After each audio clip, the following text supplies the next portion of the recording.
Hello dear friends, स्वागत है आपका यूरेका क्लासेस में।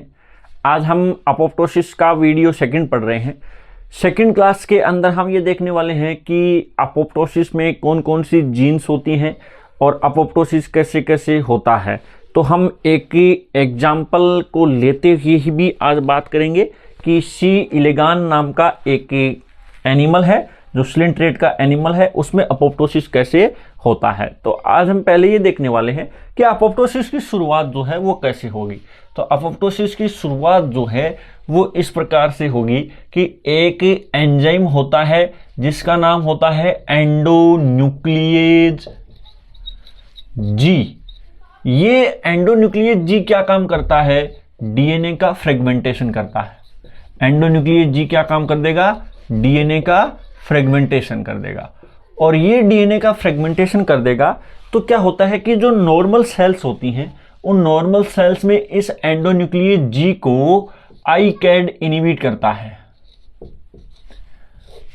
इनिबिटर ऑफ एंडोन्यूक्लियेज एंजाइम होता है ये। तो ये आईकैड जो है वो इसको इनिबिट करता है, जिससे डीएनए फ्रेगमेंट्स में डिवाइड नहीं हो पाता, जिससे वो सेल है वो अपोप्टोसिस में नहीं जाती है। लेकिन जिस सेल में अपोप्टोसिस होना है उसमें क्या होता है, उसे कैस्पेज इनिबिट कर देते हैं आईकैड को। इसमें क्या कर देंगे?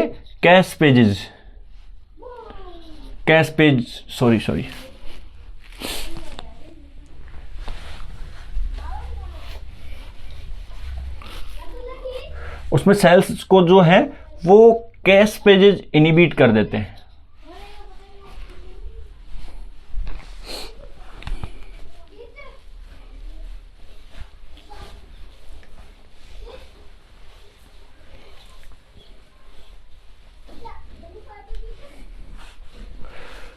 उसमें जो सेल्स को कैस्पेजेज इनिबिट कर देते हैं,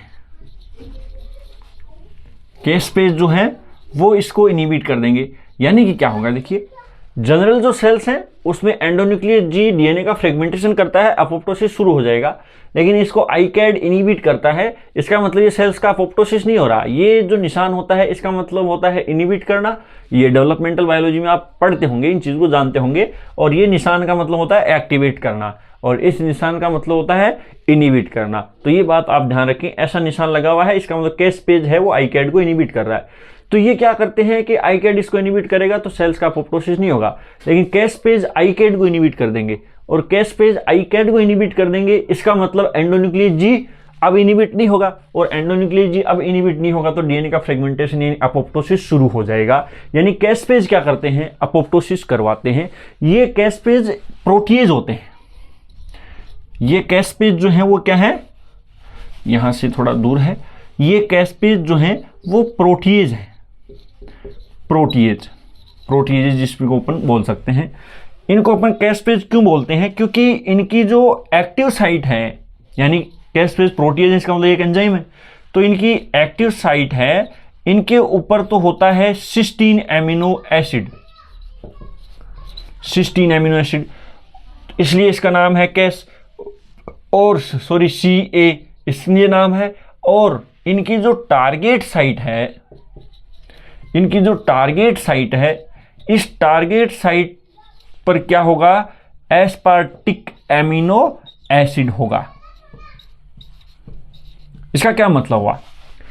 ये एंजाइम की एक्टिव साइट पर तो सिस्टीन एमिनो एसिड होता है, और जहां पर जिस चीज को ये कट करते हैं, जहां पर, उसमें टारगेट साइट पर क्या होगा? Aspartic amino acid. इसलिए इनको अपन नाम देते हैं कैस्पेजेज। ये कैस्पेजेज क्या करते हैं? ये कैस्पेजेज करेंगे अपोप्टोसिस की शुरुआत, जो सेल्स में जनरली प्रेजेंट होते हैं। और ये सेल्स में किस फॉर्म में प्रेजेंट होते हैं? जाइमोजन के फॉर्म में प्रेजेंट होते हैं।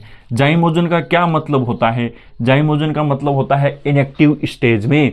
और जाइमोजन से क्या बन जाएगा? एंजाइम। जाइमोजन से क्या बन जाएगा? एंजाइम बन जाएगा। जाइमोजन से एंजाइम बनने का मतलब क्या होगा कि उसमें कुछ प्रोटियोलाइटिक क्लीवेज होता है। जैसे कि मान लो ये इस प्रकार का एक एंजाइम है,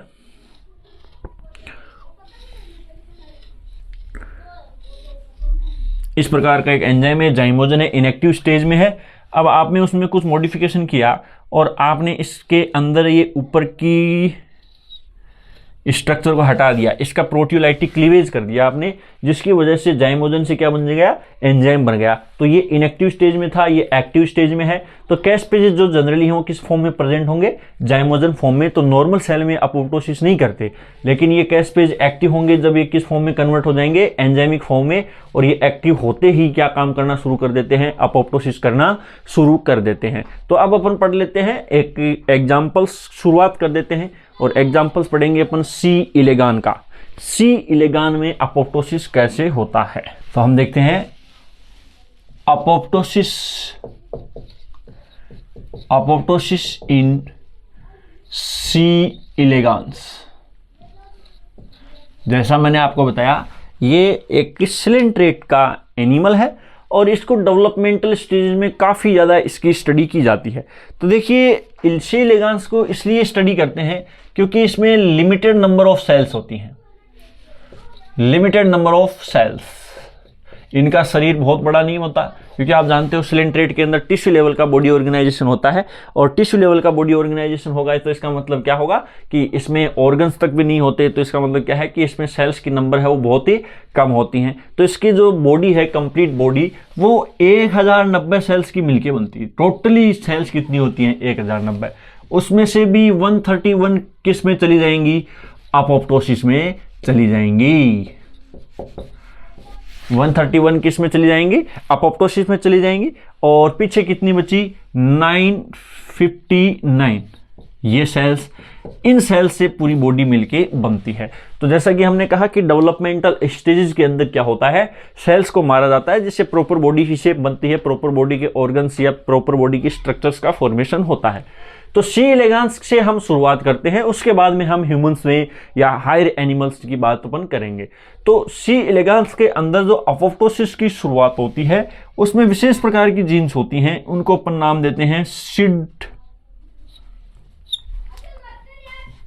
SID3 और SID4।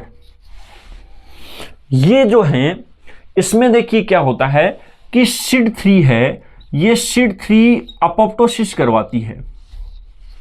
SID3 क्या करवाती है, अपोप्टोसिस करवाती है। और SID3 अपोप्टोसिस करवाती है तो ये अकेली नहीं कर सकती, इसको अपोप्टोसिस में हेल्प कौन करेगा, SID4 इसको एक्टिव करेगा। और SID4 इसको एक्टिव करता है तो SID4 इसको एक्टिव करेगा, जिससे SID3 एक्टिव होगी, और ये फाइनली क्या करवाती है, अपोप्टोसिस करवाती है। यहां पर ये होगा कि एक और होता है SID9। ये SID9 क्या करता है, SID4 को इनिबिट करता है। इसका मतलब SID9 का काम क्या हो गया, अपोप्टोसिस को रोकना। SID9 का काम क्या हो गया, अपोप्टोसिस को रोकना। तो इस प्रकार से आप देखोगे कि SID4 है वो SID3 को एक्टिवेट कर देगा, जिससे अपोप्टोसिस होगा, लेकिन SID9 इसको क्या कर रही है, इनिबिट कर रही है। यहाँ ये छोटा सा इजी सा कॉन्सेप्ट है, क्योंकि इसमें लिमिटेड नंबर ऑफ सेल्स है, लिमिटेड नंबर ऑफ जीन्स हैं, तो ज़्यादा हमें जोड़ नहीं आएगा, बहुत ही आसान सा, बस इतना सा इसमें बात है। इसमें क्वेश्चन किस प्रकार से बनते हैं वो भी अपन बात करेंगे, लेकिन यहाँ पर आपको इतनी सी बात ध्यान रखनी है कि हम सेम कॉन्सेप्ट को समझते हैं कि जो चीज अपोप्टोसिस करा रही है उसको हम बोलते हैं प्रो अपोप्टोटिक। चाहे वो जीन हो, चाहे कोई और फैक्टर हो, उसको अपन क्या बोलते हैं, प्रो अपोप्टोटिक। यानी कि जो अपोप्टोसिस को प्रमोट कर रहा है, चाहे वर्टिब्रेट्स की बात कर लो, चाहे इनवर्टिब्रेट्स की बात कर लो, किसी में भी बात कर लो। तो प्रो अपोप्टोटिक का मतलब क्या हो गया कि ये क्या कर रहा है, अपोप्टोसिस करा रहा है। ये क्या कर रहा है, अपोप्टोसिस को इनिबिट कर रहा है, और ये अपोप्टोसिस को इनिबिट कर रहा है, इसलिए इसको अपन नाम देते हैं एंटी अपोप्टोटिक। इसको क्या नाम देते हैं, एंटी अपोप्टोटिक। ये एंटी अपोप्टोटिक है, यानी अपोप्टोसिस का विरोध कर रहा है, अपोप्टोसिस को अपोज कर रहा है। तो इस प्रकार से क्या होता है, ये एंटी अपोप्टोटिक होता है, ये प्रो अपोप्टोटिक होता है। प्रो अपोप्टोटिक का मतलब वो एंटी कैंसरस एजेंट है, यानी जो अपोप्टोसिस करवा रहा है वो कैंसर को रोक रहा है। एंटी अपोप्टोटिक यानी कि अपोप्टोसिस का विरोध कर रहा है, वो क्या कर रहा है, सेल को बचा रहा है, और सेल को बचा रहा है इसका मतलब वो कैंसर को प्रमोट कर रहा है। एंटी अपोप्टोटिक का मतलब क्या हो गया, कैंसर को प्रमोट कर दिया। तो हम दूसरे शब्दों से अगर समझना चाहें तो इसको हम बोलते हैं कैंसरस एजेंट, ये क्या करा रहा है, कैंसर कोज करा रहा है, और इसको अपन बोल सकते हैं एंटी कैंसरस एजेंट, यानी ये कैंसर को रोक रहा है। तो इस प्रकार से ये बात आपको समझनी जरूरी है कि जो अपोप्टोसिस करवा रहा है उसको अपन बोलते हैं प्रो अपोप्टोटिक, और जो अपोप्टोसिस को रोक रहा है उसको एंटी अपोप्टोटिक। ये कैंसर के मामले में जस्ट रिवर्स हो जाता है, क्योंकि अपोप्टोसिस कैंसर का जो है वो रिवर्स फिनोमिना है। तो इस प्रकार से ये कुछ केस पेजेज हैं, ये क्या काम करेंगे, अपोप्टोसिस करवाएंगे। सी इलेगांस की बात कर रहे हैं हम, हायर एनिमल्स की बात नहीं कर रहे। अब देखिए क्वेश्चन किस प्रकार से आता है, क्वेश्चन किस प्रकार से आता है कि बाकी सारी चीजें हैं वो सही हैं, लेकिन अगर SID4 में म्यूटेशन हो गया तो क्या होगा। SID4 में म्यूटेशन हो गया, SID4 में अगर म्यूटेशन हो गया तो SID3 को कोई एक्टिव ही नहीं कर पाएगा, और SID3 को कोई एक्टिव नहीं कर पाएगा तो इसका मतलब क्या हो गया कि अपोप्टोसिस नहीं होगा।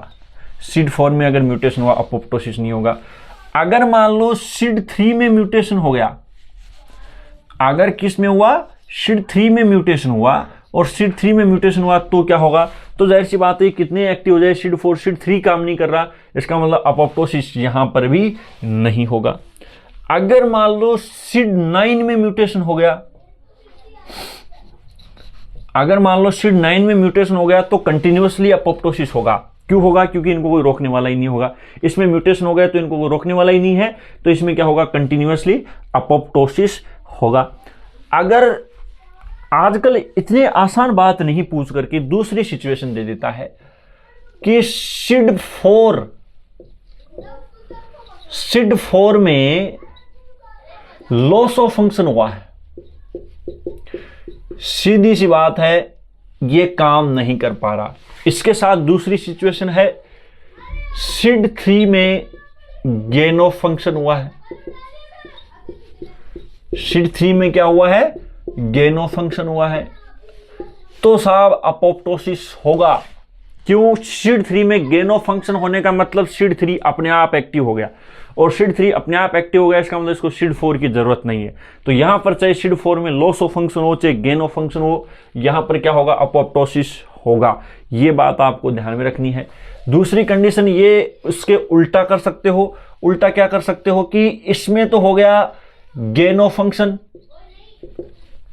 और इसमें हो गया लॉस ऑफ फंक्शन, यानी SID4 है वो ज्यादा एक्टिव हो गया और SID3 है वो एक्टिव हुआ ही नहीं, तो क्या होगा, तो अपोप्टोसिस नहीं होगा। ये कितना ही एक्टिव हो जाए, इसमें एक्टिविटी जब तक नहीं होगी, ये एक्टिव नहीं हो पाएगा, तब तक अपोप्टोसिस भी नहीं हो पाएगा। तो इस प्रकार के क्वेश्चन से वो घुमा करके पूछे जा सकते हैं। आपको ये सीक्वेंस इसमें ध्यान रखनी है, ये एंटी अपोप्टोटिक है, प्रो अपोप्टोटिक है, और ये सब बातें हैं। तो आज हम सी इलेगांस के अंदर हमने पढ़ा है क्या, अपोप्टोसिस पढ़ा है। आगे हम नेक्स्ट क्लास के अंदर पढ़ने वाले हैं हायर एनिमल्स के अंदर अपोप्टोसिस, जो कई बार पूछे जाते हैं और क्वेश्चंस निकलने की संभावनाएं भी बहुत ज़्यादा होती हैं, जिसमें दो प्रकार के पाथवे होते हैं, एक एक्सट्रिंसिक पाथवे होता है, एक इंट्रिंसिक पाथवे होता है। एक्सट्रिंसिक पाथवे का क्या मतलब हो गया कि मान लो कोई सेल है वो वायरल इन्फेक्टेड सेल हो गई, या फिर किसी सेल की लाइफ साइकिल कंप्लीट हो गई, तो आपको क्या करना है, उसको अपोप्टोसिस करवाना है। या इंट्रिंसिक पाथवे कब शुरू होगा, जब मान लो कोई डीएनए का डैमेज हो गया या और कोई सेल के अंदर प्रॉब्लम हो गई, तो इंट्रिंसिक पाथवे चलता है। इस प्रकार से एक्सट्रिंसिक पाथवे चलेगा, इंट्रिंसिक पाथवे चलेगा, उसमें अलग अलग प्रकार की जीन्स होती हैं, अलग अलग प्रकार के कैस पेजेस होते हैं। ये सारी की सारी चीज़ें हम पढ़ने वाले हैं नेक्स्ट वीडियोज़ में। तब तक के लिए थैंक यू सो मच।